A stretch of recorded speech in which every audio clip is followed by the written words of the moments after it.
Well, that's probably why you're as good as you are, because you didn't do like the rest of us did. We fooled with the girls and done the banjo second. Yeah, it's just a small community over here, and you just had to find something to keep you busy, and that seemed to be the safest route. Well, I guarantee it. I guarantee, and you wouldn't think so with the price of banjos, but it's the cheapest route too. Well, yeah, I mean, there was a little hardware store. Well, it's kind of anything and everything store is what you'd call it, honestly. Simpson Brothers store. It's right down a couple minutes from here, and they had everything from your garden seed for your tomatoes to your bib overalls to guitar strings, and that's where my first banjo came out of. The old K banjo back. Man, it's been 20 years now. I started playing at 15, so that's how long it's been. Well, my first banjo was a Dixon, Oh yeah, one of them bottle cap banjos. Yeah, yeah, yeah, whatever works. yeah, yeah. But I tried and tried and tried, never could learn to play that thing. And so finally, I found a 1977 or a 78 RB 250 in a pawn shop, Well, that's a win right there. and I picked it. I think I'd give like $500 or $600 for it. And this was back, 81, 82, around in there somewhere. And I give $500 or $600 for it out of that pawn shop. And when I got that, that's when I started learning how to play.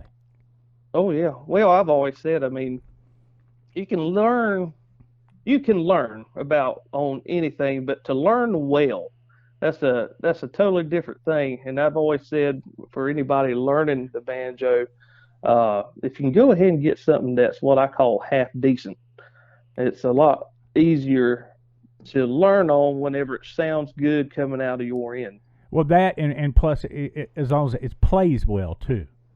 Yeah, you need a good setup. And most people, if you're listening now and you never played banjo and you pick one up, make sure whatever you get someone that knows about banjos to set it up for you first. And fortunately, we're in a good time now too, to where you don't have to go out and spend three, four, $5,000 to get a good instrument. Oh no. Mm-mm. I mean, there's plenty of banjos out there. For example, Recording King, for example. Oh yeah. Their Dirty Thirties line. I've got an open back Dirty Thirties that I use to learn to play clawhammer on.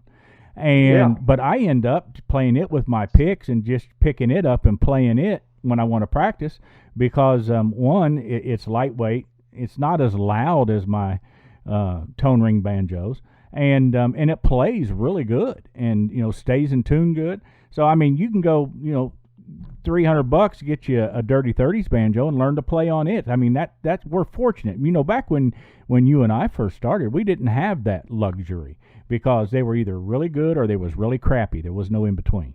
Yeah, there was it was really either a $100 banjo from China, or there was no real middle ground that I remember. There's Epiphone had one called an MB250 that was pretty good I that had I one of got. those. I had one of those. Yeah, yeah, I had one of them, and then but you got to give kudos to Greg Rich and his crowd in Tennessee, because they're putting out some good stuff now, and they've just went all out with it lately. All different kinds of models. Yeah. Anywhere from the RK20 on up to 35. They got the 75 and some other ones, and the ones I've heard. Well, Big K, Kenny Ingram, he was playing one there for a little while too. It was his banjo. He would tune it for bear tracks when he was playing with Larry Stevenson, Mm-hmm. and there's a good video on YouTube of him playing bear tracks on it, and it sounded great. Sounded like a older Gibson. I mean, Absolutely, absolutely. I've got a 76, uh-huh. and I mean, for less than $2,000, you get a banjo that sounds just as good as it sounds just as good as the Gibsons that I own. Yeah, and you probably what you need to do is whenever you're looking at these banjos nowadays and you're playing them, just think which you may not be around to hear it, but what was so alluring about the Gibson pre-wars, or the age, whenever they get those years on them, the wood changes and everything changes on it to where it might be a little bit drier and you get a big fatter tone out of it. And just think what these well-made banjos now will sound like in 60 to 70 years. Oh, And absolutely. it's it's mind-boggling. I Yeah, mean, yeah. I've been playing I've been endorsing Hatfield banjos for years. I love Arthur. Yeah, and me and Arthur are good buddies. I've owned four of Arthur's banjos, and I started I started endorsing his banjos when there wasn't really anybody. It was me and Dale Perry, Mm-hmm. and there weren't really many more. But all of a sudden, if you go on his page now, he has tons of people endorsing his banjos now, and I'm glad because him and Bev are great people. Absolutely. I've got a 1965 RB100 Oh yeah. it's got a no hole tone ring in it and dual coordinator rods, and the neck wasn't fitting just right. I took it over to Arthur, and he recut the neck and set it for me. And 'cause, I mean, Arthur's just about 2 hours from me, Yeah, and and just a I tell great you guy. what, yeah, over in Glasgow, Kentucky. Yeah. I think that's how you say it. Yep. That is. But yeah, I've spent. Well, the first time I met Arthur, I was on tour with I was touring with Mike Cleveland still, and I was having issues with my RB 75 I had. I could not get it right. I could never get it tuned like I want to, and it would go out of tune a lot. And he said, "Look, well, let's go find you a banjo." And I was like, "All right." So me and Mike just loaded up, and there's been many times where just me and Mike would just load up and go get lost somewhere, Mm. and because you have a lot of downtime in between gigs. So we just headed on to Glasgow, and we didn't know what to expect. We get up, he's up a dirt road, Yeah. and Yeah. you go and you don't know what you're expecting. And I don't think he's changed it He, any, but he hasn't. it's just a little shed Yep. out back, and he's doing amazing stuff back there. And he had just happened to have one back there for us to try. Yeah. Yeah. And he same place, same building. I mean, and the same old Arthur. But that's proof that bells and whistles ain't what makes a banjo. Oh no. Mm-mm. I mean, if you got the right parts, it's just up to your right hand at that time. Exactly, but Arthur does he makes a great instrument, and just a super guy. You can't ask for a better guy. Oh yeah, you always love to see someone like Arthur make it with his stuff. So I'm glad. I agree completely. You know what I get a lot of questions from people, and I'm sure you do too, is about tablature. Hmm. And I have never been one to use tablature. Um, just because back when I started, there wasn't no such thing, and Yeah. and so we had to listen to records and wear records out and learn how to play from that. Now, I can't imagine though if we would have had tablature back when I started, we would have advanced a whole lot further, quicker. But I'm not for sure if we would have had the ear that we've got. Probably not. And I will tell you, there probably wasn't as much uh, in the way of you learning back then too. Now we have life is so fast now. I mean, Oh, it's super fast. I mean, I get home and I don't have any time to do nothing hardly anymore, but get ready and go to bed. But And it don't get any there's easier when you get older. no, and you think it will, and it don't. But I tell you, it depends on how you were raised up with it. We're kind of spoiled nowadays because you can go on YouTube and find what you're looking for, and even YouTube lets you slow down the songs, Yeah. and you don't have to sit there like you would have with To a record play a back play in the play a day. 33 on 16. Yeah, and didn't have to tune the banjo down, Yeah, just yeah, play yeah, yeah. along. It's not like that anymore, and uh, I was blessed to run into some of the right people whenever I was coming along that um, told me about the Earl Scruggs book. I've got And that. well, as far as I'm concerned, for any banjo player, that's the book. Um, there's been a lot of good books put out by Tony Trischke and others, but that book did more for me than anything. I completely learned a song at a time, and by learning a song at a time, I was able to eventually take little pieces out of these songs I was learning and saying, hey, I can use that in this song, or that sounds familiar, it must go in this. and eventually it just molds together. But it depends on if it was there. A lot of tablets weren't around most places Right, right. And until later on. but what you just said's key is take what you know and play the Yeah, song. yeah, Because really, and correct me if you think I'm wrong, you learn Cripple Creek, okay? Usually that's the first song everybody learns to play. But there's a reason for that. yeah. Because most all the rolls and licks that's in Cripple Creek's in every other song that was ever written.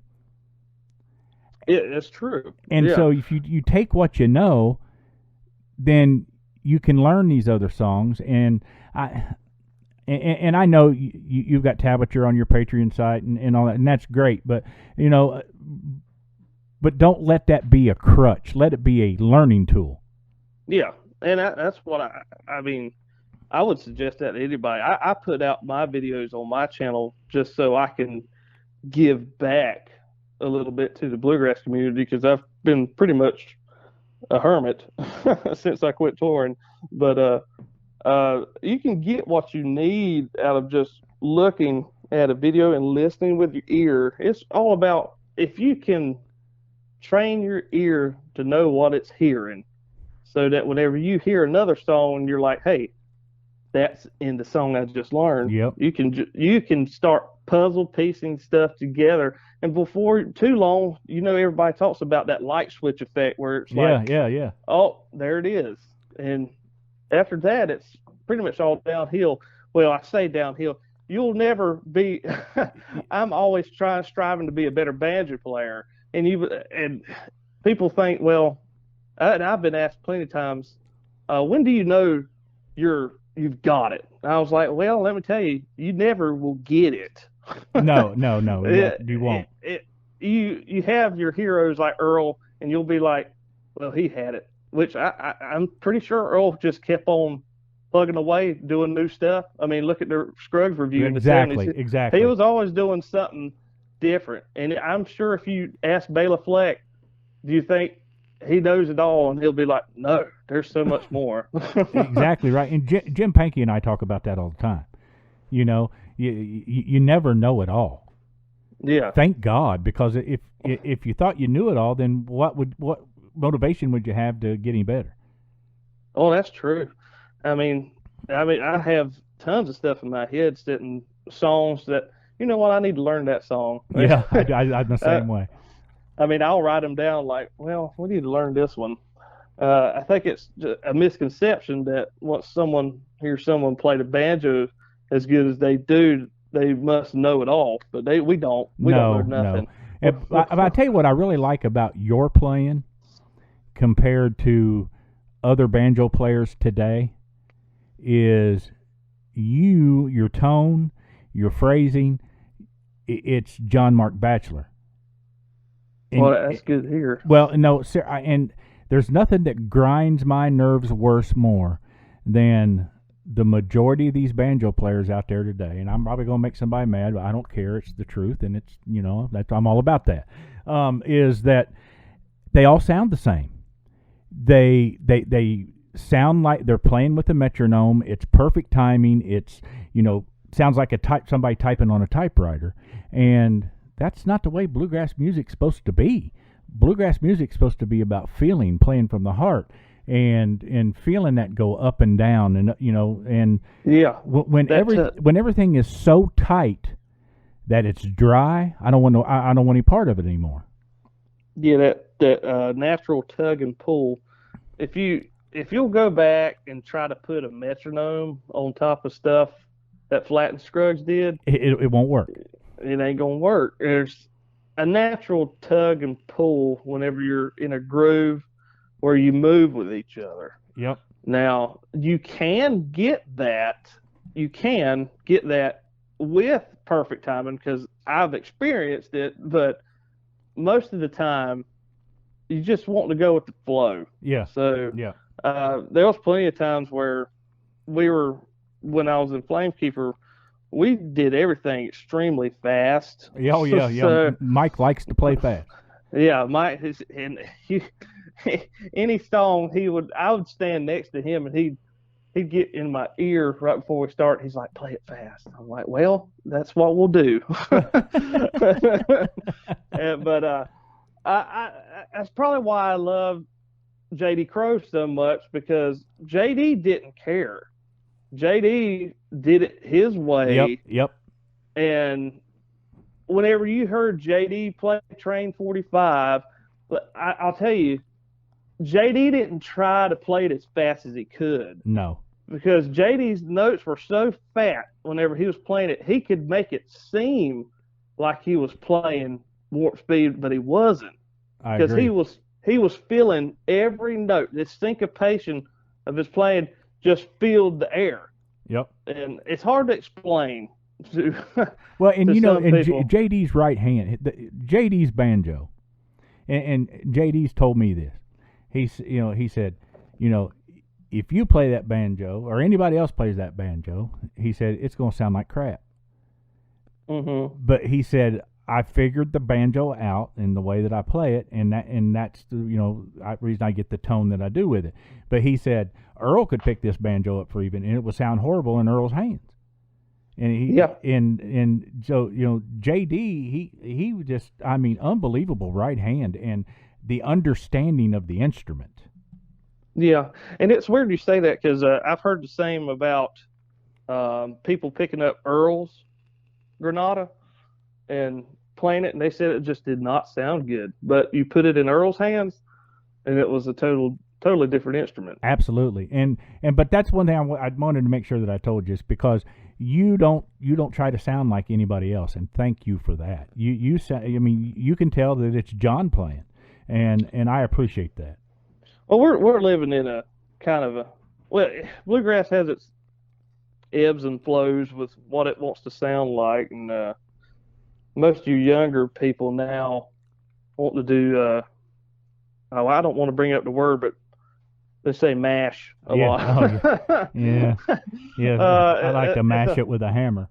yeah, it's a different feel. Which I love my buddy. One of my biggest heroes was Terry Balcom, Oh yeah. and I love Terry, but I think some of these kids nowadays are going a little bit far, taking some of the stuff they're doing, and everything's got to be played in B and stuff. I'm Yeah. like, but Just whatever because makes them happy. just because Tony Rice sang most of his stuff in B&B flat don't mean you have to. Yeah, just try to do your own thing, and Exactly. it doesn't have to be the same. I mean, let me tell you, whenever JD and the New South were doing their stuff, that wasn't considered traditional back then. No, So no, no, it wasn't. That was way out there. That was newgrass.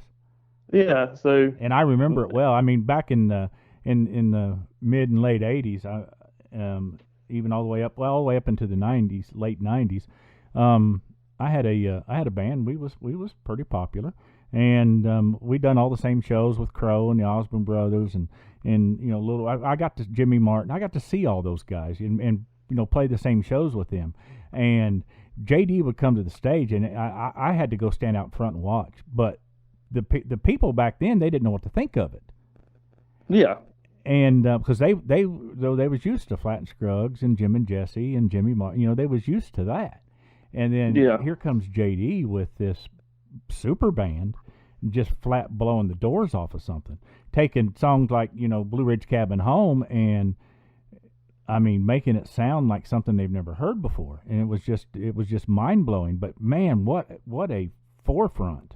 The JD had such an image. I mean, imagination on how this should sound. yeah, and that's what I would suggest to anybody coming up, any of the younger people. It's like find your own thing. Find your own thing. A lot of people don't really appreciate what Billy Strings is doing right now, but you got to give it to the guy. He's doing He's his doing own his own thing, thing. Yeah, and it's popular, and he's making his rounds with all over. yeah, He's on yeah, TV. He's everywhere. yeah, So uh, do your own thing. That's yeah. the best way. Yeah, and I don't dislike what Billy's doing at all. He's got some good stuff. That's just not what I'm used to. That's not what I like to hear and what I like to play. But Well, but I'm but he, so but he's on it. I agree with you. I'm so deep rooted in tradition. It's hard to veer off the path. I was raised on I was raised in a Southern gospel household, and then I got a banjo put in my hands, and after that, it was pretty much anything and everything Jimmy Martin and Oh, playing yeah, yeah. Scruggs. So I wanted to play for Jimmy Martin. That was a goal, and sadly he passed away before I could ever do it. So I went and played with Aldy Blaylock instead, and that was Close. it was close. He was his longest running member of the Sunday Mountain Boys. I don't know if that's ever been said, but he is. Aldy Blaylock is the longest running Sunday Mountain Boy Yeah, I didn't know that. at 9 years. Well, I didn't know that. Yeah, Well, and he's got to have the patience of Job to put up with Jimmy for 9 years. well, I mean, a lot of it rubbed off because Aldy. Aldy can be a Jimmy, and I love him to death, and he knows I love him. I mean, Opinionated. Huh?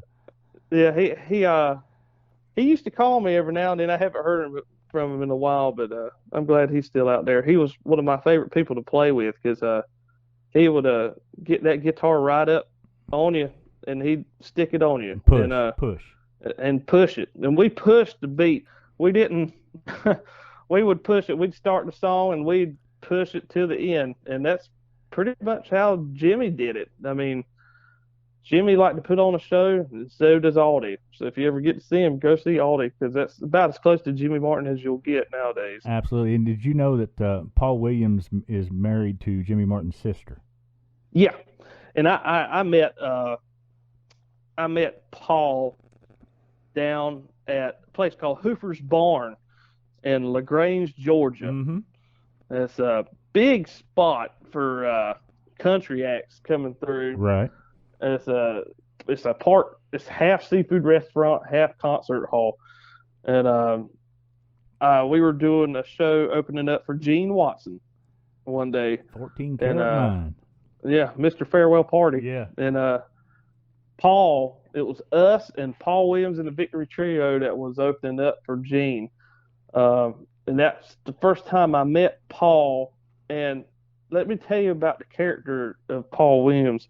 I went up to his booth, and his wife, Jimmy Martin's sister, was there. And I was talking to her about Paul's CDs. I had yet to meet Paul. And Paul came up to me, and he looked at me, and he said, "Well, how you doing, brother?" And he hugged me. Yep. He hugged my neck. Yep. And it was like I had known the man my whole life. Yep. And that's just how he is. Yeah, I tell you a story about Paul. So, I love Paul to death, and I quit playing for a little over 20 years. Actually, the last show that I played was the 31st annual Hills of Home Festival down at Ralph's. So they're on, 50 now? Or 51, something like that. Yeah. So I played that festival, and I just got tired. I was tired of the grind, of the travel, not wondering, is this person going to show? I had a Magnum player didn't show up on me down there, and I was done with it. So we got done with that show, and I come home and I put my banjo under the bed. I said, "That's it, I'm done." And I didn't pick it up until almost 3 years ago, and the only reason I got it out is I started getting heavily involved in our church here, and the Lord spoke to me. He said, "You need to start playing again." I said, "Nope." And when He wants you to do something, He don't stop. And That's right. and I kept telling Him no, and I said, "God, what if I can't play like I used to?" He said, "So?" I said, "Well, God, what if people don't like it?" And, He told me, He said, "Well, who you playing for, them or me?" That's right. And so finally I said, okay, I gave in, and I said, "But here's the deal." I said, "If you want me to play for you, then you got to give me the stuff to do it with. You got to get me the right stuff." Because I had a Deering banjo, and honestly, I absolutely hated it. Overtones, it was just awful. And so I said, "You got to give me the stuff to do it with." And I thought, all right, there, put it back in His court. Well, when He wants you to do His will, He's going to take care of you. 2 days later, I had a buddy of mine call me and said, "Hey, if you was going to buy a new banjo today," he said, "what would you buy out there?" And I said, "Well, in the time I'd been looking at the Recording King Elites, and I said, if I was going to spend money on a banjo now, I'd go buy one of them." I said, "They're about $1,800, they're reasonably priced, and they're killer banjos from what I've been hearing on YouTube. He said, okay. He hung the phone up. About 2 hours later, he called me back and said, hey, I'm getting ready to pull up your driveway. Come out here. And so I walk out the door. He gets out of his truck carrying the banjo case and hands it to me and says, here you go, brother. I love you. And he went and bought me a brand new Elite 76. Well, that's all God. That's all stuff God right there. And, yeah. And it just blew me away. And I thought right then I knew what I had to do. And so I had to learn to play all over again. I mean, really, I did. And so I started playing and got me a gospel group together and decided we was going to record an album. And well, Paul Williams found out that I was recording an album. He called me up and said, hey, he said, I want to sing on that album with you. Oh yeah. I said, what? He said, no, I'm going to do one with you on there, play the mandolin and sing one. He said, because you're back playing for the Lord, and he says I want to be a part of it. That's right. And so I said, absolutely. So we went down to his house, and he done I Shall Not Be Moved with me on it, and played the mandolin, sang tenor. And but before that, when he was going up to Lexington to JD's birthday party, and they stopped by the house and visited with me for a little while, and his wife says, do you know my brother?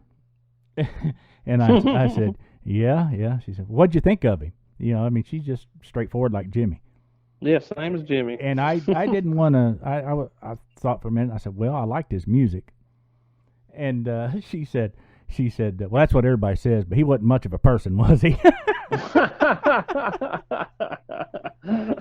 But since then, since I started playing again, I got the Elite, and I got a 1965 Gibson RB100. I got a 2006 Gibson RB250, and PA system, and everything we need to play with. And the Lord has provided every bit of it. Not one nickel has come out of my pocket. Oh, and He will, and it'll. I mean, you can't outgive God either. No. So He'll watch after you. Absolutely. Sure. And if you're doing His will and doing what your calling is, what special, I believe if you can play an instrument, it's a gift of God, and that gift you're supposed to use to glorify Him and to lead people to Him. And as long as you're doing that, He will take care of you. All the years I played the bars and the honky tonks and all these festivals and ran around like a wild Comanche. I'm thankful that He was still looking over me, and He had a plan for me, even though He knew it was going to take 20 years for me to see right on what to play. But it was in His time, and when He called, I answered, and I tell you what, I've been so blessed ever since then. Oh yeah, I always felt like that. I was meant to do what I was, but He made it perfectly clear when it was time to come home too. When I quit touring full time, and there was no entryway to go back to that life, so I was like, all right, I'll stay here. Mm-hmm. And praise God for that, because you're there for your family, you're there for your kids. Well, I wouldn't have had a family if I didn't come home. Nope. And that's probably a story for another time, because we can go on all day on that. But Paul. Every time I would meet up with Paul Williams, it was the same way every time. Just it was like your grandpa that you were going to go see, and it was me and him. We were at the Southern Ohio Indoor Music Festival. Yep, Williams. Joe Mullins I think had a lot to do with that one. Yeah, Wilmington. Yeah, Wilmington, Ohio. Yep, and he was there, and I was like, Paul, if I ever record a solo album, will you sing it on? And he's like, yeah. And it almost happened. I had a deal with Ken Irwin at Rounder Records that I was going to do one, but the Lord had other plans. He said it's time to come home, and I came home. Well, you got to follow. I tell you, when we recorded this song down at Paul's house, it was pouring rain. I mean, torrential rain. And when we got there, Paul would not have it any other way. He backed his car out of his garage and made me pull in his garage so I wouldn't get wet. Yeah. That sounds like him. Yeah, I mean, it just absolutely, I mean, just blew me away. And And the man, he still has a powerhouse tenor oh my voice goodness, on him, and he's in his yeah, 80s. he's about 80, 84, 85 now, Yeah, and he'll just blow you unreal, away. unreal, and just a super guy. He But sure is. but you know, you said it right. When the Lord tells you to do something, you just got to do it, and trust in Him that He's going to take care of you. Well, you don't want to go the other way because No, no, yeah, no, it never works out. no. That's for daggone sure. And you know, we just celebrated Resurrection Sunday yesterday, and I'm so thankful that Jesus loved us enough to come and die through the torture that He did for us, so that Yeah, and we don't have to experience that. well, if you actually just sit there and read what he had to go through, it humbles you. And uh, everyone everyone needs it, just like everyone needs revival. You need to know what he did for you, so that Absolutely. so we don't die in our own sin. Absolutely, I agree 100%. I'll tell you what. Tell everybody about your YouTube channel and your Patreon page. Yeah, I got a YouTube channel. If you go to Big Red Music, you'll find it. And at this point, I believe I have about 22 videos. I started around November. I got 22 videos on there, which is pretty good. If you go to my Patreon site, which is at patreon.com/Big Red Music, um, I've probably got close to 40 or 50 videos breaking down some of the instructional videos I've put up there, anywhere from I've got some Sonny Osborne stuff, J.D. Crowe, Earl Scruggs songs. I've started putting out a backup series for backup banjo. Most of you places you see, most of your sites like to start you out playing a song and everything, but it's not really the most important thing to learn. If you're starting in a jam, um, you need to know how to play behind everybody. I mean, if you know a break, that's cool. You can play the break, but what you gonna do the rest of the time? Yeah, play the break So softer. yeah, yeah. I'm starting off a really basic series on banjo backup, and then we'll just keep on going until it's advanced, and hopefully you can use that same technique for any song you play to learn your backup in different steps until you get it how you want. Absolutely, and that's another thing that grinds me about banjo players today. They don't know how to play backup. They don't know what it is. Well, it is a extremely uh, important technique. Um, and like I said, I came from the school of Jimmy Martin, which is, and this is how Audie and Mike told me they wanted to play. I had my first show um, was, I guess it was considered a Flamekeeper show. I was part of Audie Blaylock and Redline and Flamekeeper at the same time because we were You going was through busy. yeah, we were going through a transition to where it was Audie was going to give up his band and become the lead for Flamekeeper. Um, but when it came to playing, I think this was my third show, and we were playing at the old schoolhouse in Valdez, North Carolina, and they pulled me to the side after that show and said, "Well, we need you to play on top of the beat, like right on the beat, like it's the Jimmy Martin style." Because I was kind of dragging it because I was not used to playing with the class I was playing with. Right. It was me, Audie, Mike Cleveland, Jesse Brock, Oh Lord. and Barry Reed, Yeah. who was the bass player for Lonesome River Band, Yeah. and world class guys, and they took me to Sunday Mountain School pretty much, and that's how I do all my backup. It's full of rolling, and if it calls for vamping, I would vamp, but I think to get a good drive, and whenever I talk about drive, I ain't talking about speed. I'm talking about how can you make that singer sound better Right. with your backup. Uh, Drive has many interpretations. I don't think it has anything to do with speed, but I agree. having good drive in your backup makes a world of difference. And mine, my backup's mostly just full of really good and tight roll patterns. I think it adds a lot to the empty spots in songs, and uh, and it doesn't have to be flashy. Just roll. Mm-hmm. Uh, just whatever will fill the space. I'm not really keen on doing flashy stuff behind singers because you're there to help them out, not Exactly. yourself. Exactly. I agree 100%. And the best at that was the example of how to do it was JD. No, yeah, JD had it. Um, and I tell you who else had it. He ended up being a good friend of mine on the road because we used to do a lot of shows with Rhonda. But Kenny Ingram, Oh man. uh, Kenny Ingram was probably the best at it. To me, he is in my top three all-time favorite banjo pickers, and he took me under his wing. There's been there's only been really two banjo pickers that ever really took me under their wing, and that was Kenny Ingram and Little Roy Lewis. I love Little Roy. Oh yeah, and Little Roy's crazy, but he taught me a lot. Yeah, Little Roy's Uh, band. Yeah.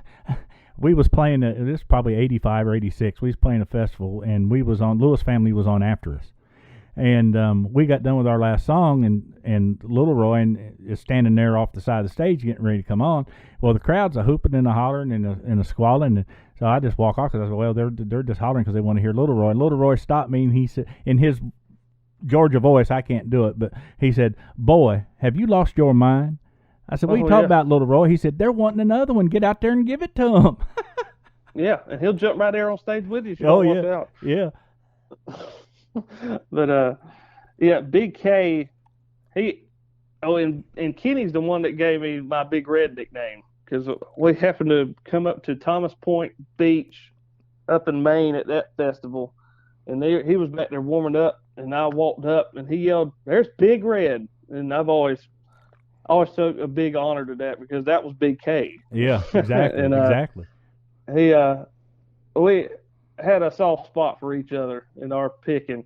He'd always get on my case because I came up back in the early 2000s listening to a lot of Jimmy Mills, and I always had a hard right hand, like I felt like I had to power it down, and he'd go out there in the crowd just to make me nervous, and he'd look up at me and he'd start shaking his head, and I was like, what am I doing wrong? And I'd go backstage, and Kenny's like, you try to play softer. I was like, well, that might not work for me, Kenny. You got the right hand of God there. Yeah, and that's and that's Mike Lilly and I was like that together. yeah, Mike, I tell you what, Mike has a hard, heavy hand too. Yeah, He yeah, did. yeah. I did, and I always did too. And it just worked for me. And that's my hand is still pretty heavy because I like to hammer it home. But yeah, he had a lot to do with how I play now. And of course, Little Roy. Little Roy used to come down with the Lewis family to right here in the county, Onslow County, where I live in here in North Carolina, at the county fair. They were booked at the county fair every year, and no one knew who they were except for people like me and some of the old timers that played music around here. And I'd go right to the backstage, and he'd have every kind of banjo. He always carried a couple banjos because he's always trying to sell something. And And break strings. yeah, gosh, he would.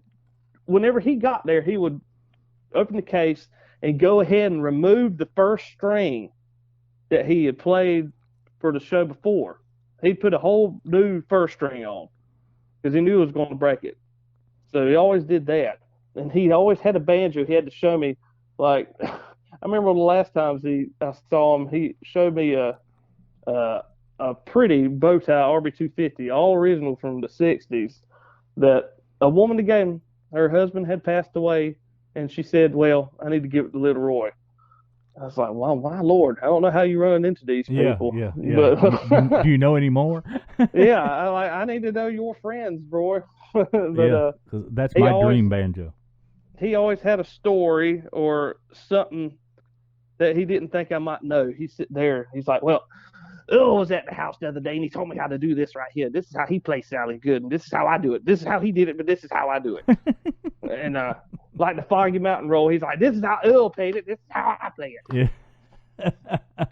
I I never swear. I never seen anybody dig in a pair of strings like Little Roy does when he plays. My goodness, Oh, I bet yeah, he could crack walnuts with his right hand. and I would never have my banjo around whenever he was like, "All right, you're gonna come up here and play on stage with us tonight." I'm like, "Oh Lord," and I'd have that. He'd throw me that 50th anniversary neat banjo he has that Frank made for him, Uh-huh. and that I tell you, it felt like the strings were made out of solid steel cable. Because and someone told me one time what the gauge was, but he was playing a 28 four string. What? The gauge is 28, I think. It's 25 or 28. I know I play a 20 JD on mine, I play a 22. but I'm not lying. It's one of the heaviest gauges I have ever played. And we played Bluegrass Breakdown one day, and I started off, and I was like, I don't know how I'm going to get through this. My hand's going to fall apart. I was looking over at Lewis Phillips saying, "Help me." But, and Roy always had, man, he always had the best jokes, too. Oh yeah. He would love to, he had one where he loved to rib on Miggy. And he used to call, he used to say that Janice was, well, Janice is our Vanna White, but Miggy is our Martha White. And he would kill me. He's always fun to be around. I'm so glad he's here with us still. Yeah, he's just so full of energy, Yeah. and just go, and still at his age now can still play. And can outpick Yeah. most. Yep, absolutely. He can probably still beat me on speed. Oh yeah. He's lightning quick. Yeah. Unreal. And the thing him and Lizzie's doing's pretty good. Yeah. Well, I mean, Lizzie was around, let's see, the first time I met her, it was in 2001 at Cherokee. She was just riding with the Lewis family at that point and doing a song every now and then. But I kind of felt that when the Lewis family had quit, they would probably do something, and it's working. Yes. And Lizzie can flat sing. Well, she's a good 5-string picker too. I've not heard her play the 5 much, but I've heard her wear a fiddle out and a guitar. I'd say she's probably a better banjo picker than she is fiddle player. Oh, really? Oh yeah, she's good. Well, she's got a good teacher. You dang straight. She's got some of the best, that's for sure. Yeah, I'd like to be a fly on the wall all the time over there. Yeah, no joke. Little Roy's forgotten more than I'll ever know. You got that right. Which he's had more time, and a lot of people are kind of self-conscious about their picking whenever they listen to people. I'm just as bad. Like if I put my banjo down for 5 days, I shouldn't expect to pick it back up and play exactly how it was, because you lose a little something. And, you do. Try for 20 years. Yeah, well, you compare yourself to Earl, and you got to think about it. Back whenever Flat Scruggs was playing, they were a well-oiled machine, because they were playing for morning shows, the Martha White show, any little sponsored shows, their regular shows, their Opry showcases. They were playing all the time. So it's easy to get self-conscious about your own picking whenever you're comparing yourself to the best. Yeah, that's true. And you know, though, I've gotten over that as I've gotten older. And used to, back when we was playing a lot and traveling all over the country playing, let's say, for example, you would come to a show and oh man, there's John. I gotta play. I gotta make sure that I don't miss any notes. And it would drive me nuts. You know how we are. But anymore, there's John. Hey John. And Yeah. and if you like what I'm doing, great. If not, go listen to somebody else. Yeah, that kind of thinking only affected me a handful of times, and one one time it affected me was in 2008. We were playing in Owensboro, Kentucky, uh, at I think we're right around the Hall of Fame, I think, Probably that Romp and Festival. I think it was wrong because we're playing that showroom where you can see the river Yeah, behind it, yeah, yeah. and it was we had to follow the Isaacs and J.D. Crowe in the New South, Oh Lord. and for some reason that always fell on us. We always had to follow J.D. Crowe. I don't know why, but it always happened, and it happened that day. And my luck, JD decides he's going to sit front row for our show, and I was a mess. Yeah, I could imagine. I mean, there's your hero sitting right there, and I know I played. I remember playing pretty well, and we got down and went to our CD table, which is literally in the hallway coming from the showroom, like you're going out to the hotel, Mm-hmm. and I was turned around at the table looking at CDs, and I heard a graspy voice come up behind me. He said, "Hey, boy." I was like, "Who's that?" And I turned around. It was JD. Because JD had a graspy Oh yeah, voice, yeah, yeah. and he turned to me. He's like, "What was that instrumental you played?"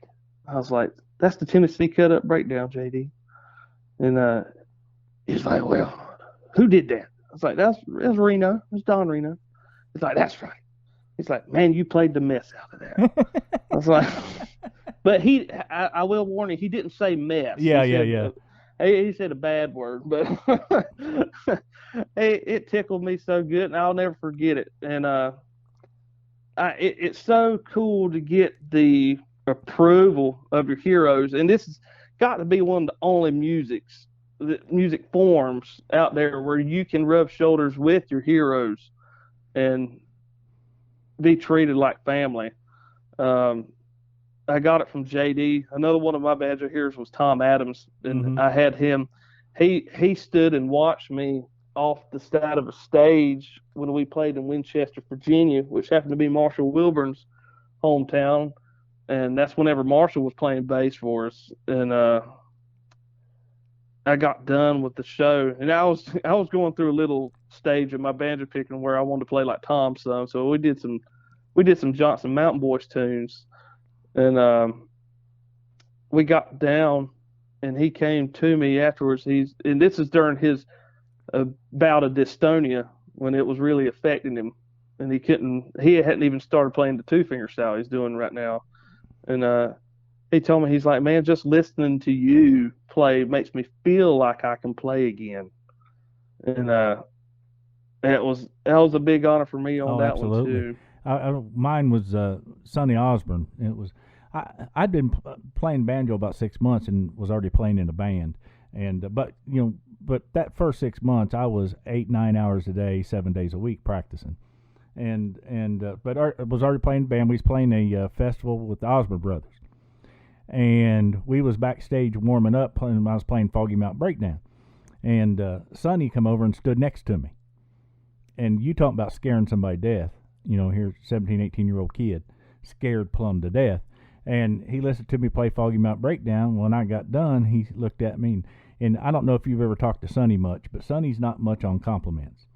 And No. he looked at me. He said, "How long you been playing that thing, boy?" I said, "About 6 months, Mister Osborne."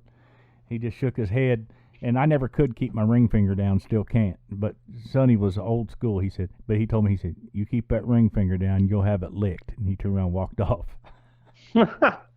I love Sonny, and I always will. I copied a lot of stuff from Sonny, but I never had a good run in with him. I ran into Sonny twice. The first time was in Cherokee, and that's been over 20 years ago when he was still playing. I think I just called him at a bad moment because he did not want anything to do with me. Sonny was cantankerous. Yeah, it had to be on his terms, Yes, and exactly. if you called him and it weren't on his terms, he was not wanting to talk to you. And I just never caught him on a day, I don't think, but that didn't matter. I still have respected him a whole lot, and I still play a lot of his stuff. Well, And one thing Sonny would do, and I've seen him do it a bunch, especially if he was a young banjo player, and if you said, Sonny said, I've been trying to get this lick of yours and I just can't figure it out. Can you show it to me? Every time I've seen somebody do that, he said, "Yep," and he would take time and show it to him. oh, I'm sure. I But was just to really, talk to him, forget it. yeah. I was always worried that whenever I would finally meet Earl, it would be kind of the same, and it wasn't. It was nowhere near the same. I met Earl in, let's see, yeah, it was '08 at IBMA when it was still in Nashville, and we were just backstage at the main showcase. It was me, and I had left Michael in an interview because I had heard Earl was backstage. Now, think about this. I left a blind man in an interview and walked away from him just so I could go see Earl. You had your priorities, right? Yeah, I mean, I was like, everyone loves Mike. He can find his way back. And I went backstage, and sure enough, there was Earl. This is whenever Lizzie was taking Earl around, and he was just the sweetest person. Luckily, I had a camera on me back whenever all you had was flip phones and a disposable camera. That's what I had, and I asked him. I got the gumption, and I was like, Earl, do you mind taking a picture with me? I was like, you don't have to get up because he was sitting on the couch. He's like, no, no, no. And he jumped right up, took a picture. Nicest person. Absolutely. And then I ran back to get Mike, and he weren't too happy. And I took him, and I was like, I got something for you to see. And we stood, there's a video on YouTube of Earl playing Foggy Mountain Breakdown at this exact showcase. And you can't see us off stage, but me and Mike are just about 5 feet away from him, just out of sight on stage watching him play.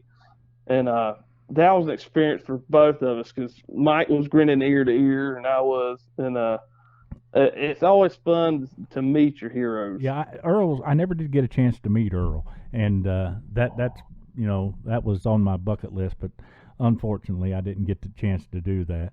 And I was pretty good friends with Ralph, and we was backstage at the Opry one night, and Marty Stewart's another one, just a super nice guy. My wife and I was walking out the artist entrance, and Marty and Connie was walking in, and I said, well, there's Marty Stewart. And he said, let's take a picture. Yeah, that sounds like Marty. And so we took one picture, and he said, we better take another, and that might not have took, he said. Well, he's one of the last real people playing country out there in Nashville. Yeah. I mean, that's just an opinion, but no, that's a true opinion. I don't hear much that I enjoy anymore coming out of Nashville, and zero for me. And it's some of it's dying unless you look for it. I mean, we're losing the Ernest Tubbs record shop now. Yeah, man, what a sad day. Yeah, I mean, some tradition lives on with some people. As far as country music goes, I got some good buddies that live down here called the Malpas Brothers. Mm-hmm. And they're getting to be pretty well known, but they used to play bluegrass. Yep, and that's where me and them were, how we knew each other. But there's a few of them trying to keep it alive out there. Several years ago, we opened a show for T. Graham Brown. Oh yeah. And so we was getting our last song was Train 45, and I looked back and I seen T. Graham Brown standing back there watching us backstage. And so me being the dummy that I was, I said, ladies and gentlemen, give T. Graham Brown a big hand for closing our show for us. and so we done Train 45, and we went back. They had trailers for each of the bands, and went back to the trailer. And then a couple minutes just to start changing, a couple minutes later, heard a knock on the door. I opened the door. It was T. Graham Brown. I thought, oh, here it goes. I've had it now. And he come in the trailer and closed the door, and he says, I just want to tell you one thing. And I said, what's that? He said, that's probably one of the best bluegrass shows I ever heard. That's good. Yeah, that tickled me to death because I thought I was in trouble. Yeah, and a lot of those guys are nice. Gene Watson was really nice to us when we did his show, And he wanted Mike to play fiddle with him, but Mike got a little bit cold feet on that one. Oh yeah, I could But see that. I could see that. And John Conley backstage at the Opry one night, he gave me a jar of pickles. I tell you, I love John. If you were to hear me at my regular job, I have it on the station's called the Dale Reeves station because I like Dale too. But it play a lot of John Conley on there, and John has that voice, and Oh yeah, I love listening to John. I agree, and I like he's a Kentucky boy. Oh yeah, and I just try to sing along with him every time I hear him. Making money at 30 with a wife and a son. Yeah, I just love it. Yeah, you got him. I love it, man. No, my voice, I don't have my voice is, my wife calls me, is a crooner's voice is what she says. So, and well, weirdly enough, bluegrass musicians usually have some differing tastes of what they like to listen to. And weirdly enough, as a former bluegrass musician, I don't listen to a lot of bluegrass, and I listen to a lot of Sinatra, a lot of Dean Martin. I listen to a lot of Southern gospel still because I was raised up on stuff like the Kingsmen Quartet, the and singing cooks, and the Cathedrals, and the Happy Goodmans. Yeah. I love Vestal Goodman, and anytime I'm always trying to sound like Vestal whenever I try to sing any of those high notes like that. I just love her. Oh yeah, absolutely, I agree. And it's just, that the music was just, it's so pure and from the heart. Oh, you know if it's real. And people like Vestal, they lived it, and they weren't just some show. There's still some Southern gospel acts where it's not real, and I've ran into some people that they don't have a bit of God in them, and it's just a show. Exactly. And you hate to see it, but that's just the way the world is. But the cream always comes to the top, and those people get figured out. Oh, your sins will find you out, my friend. Yep, be sure your sins will find you. Yeah, and it eventually comes out, and some people learn, and some people don't. But whenever you start living of the world, is whenever you start messing up, because Christians are supposed to be a separated people. Absolutely. And I can honestly say the most miserable years of my life was living of the world. Yeah, and you don't really realize it. No, you don't, but until there's a problem. Yeah. And then who's the first person you cry out to when there's a problem if you're living in the world? Oh, yeah, that's right. And once you become a Christian, a lot of people think that the life's supposed to be easier. And I'm gonna tell you what, it ain't. It's gonna get tough. Exactly. You're gonna live and suffer. Yes. You're gonna have to go through some suffering as a Christian, but the payout at the end, the payout's worth it. Yeah, the juice is worth the squeeze. Oh yeah, big time. And I tell people all the time, like, because talking about jobs and how much money you make and everything, is like, well, we get by, we're blessed, but my treasures are laid up elsewhere. And I agree. I don't have a mansion down here, but I have a clear title. Yep. To one in heaven, as Vesta would say. Exactly. And you know what? I'd be happy with a tent. Yeah, as long as I got to sit at the foot of Jesus, we'll be fine. Amen. I agree with you 100%. 100%. Well, John, I tell you what, brother, this has been a blast. Yeah, we'll have to do it again. I got a lot more. Oh, hey, we will definitely do it again, and especially as soon as you hit the 1,000 followers on TikTok, if you're out there and you got listening, you got TikTok, hey, go give Big Red Banjo a like on TikTok. Yeah, I need about 300 more head, I believe. And we got to get you that 1,000. We'll do it on TikTok where we can we can get a bunch of people involved, Panky and everybody else. Yeah, Jim's a good buddy of mine, and I think the world of him. and he humbled me because he messaged me uh, right before that last live you did with him that I was on. Got up there and started talking. Um, he let me in on a secret he had that some of the videos that I was doing back early on, maybe about 10 or 11 years ago, is what kind of inspired him to do all the work he's doing now with teaching. So I was pretty humble about that. And Yeah, and Jim's a good guy. he is a good guy and a great banjo picker and an excellent teacher.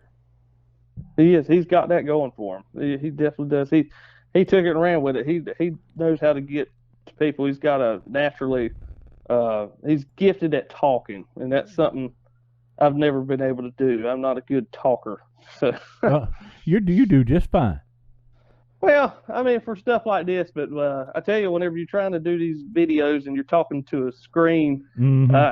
I take a lot of takes. There's a lot of takes. And I noticed what I probably got on my TikTok over 100 videos, but what I'll play it and it play it just perfect. As soon as I hit the record button, it falls apart. Fall right apart. I'm the same whenever I get in front of anybody. I know it, and then whenever you get there, you don't know it anymore. Yeah, exactly. I done a TV show years ago, and we was doing How Mountain Girls Can Love. Done it a gazillion times. Could not remember the first line. Hey, don't worry. That happens to me all the time. Could not. Tried it for 30 minutes. Finally said, we'll do another song. Yeah, do what you got to do. Exactly. Well, brother, I tell you what, we will definitely do this again. Thank you so much for coming on. It's such a blast, and thank you for just being you. Well, I appreciate it. It's good to talk bluegrass again. It's been years. I hope we can do this a lot more. Absolutely, guaranteed. Guaranteed. So, all right, brother. Until next time, you take care and God bless you. Same to you, Dwayne. All right, John. Thank you, buddy. Yes, sir. See Bye. you. John Mark Batchelor here with us on the Preaching, Praying, Singing show. Right now, here's a little Ricky Skaggs and Old Crossroads.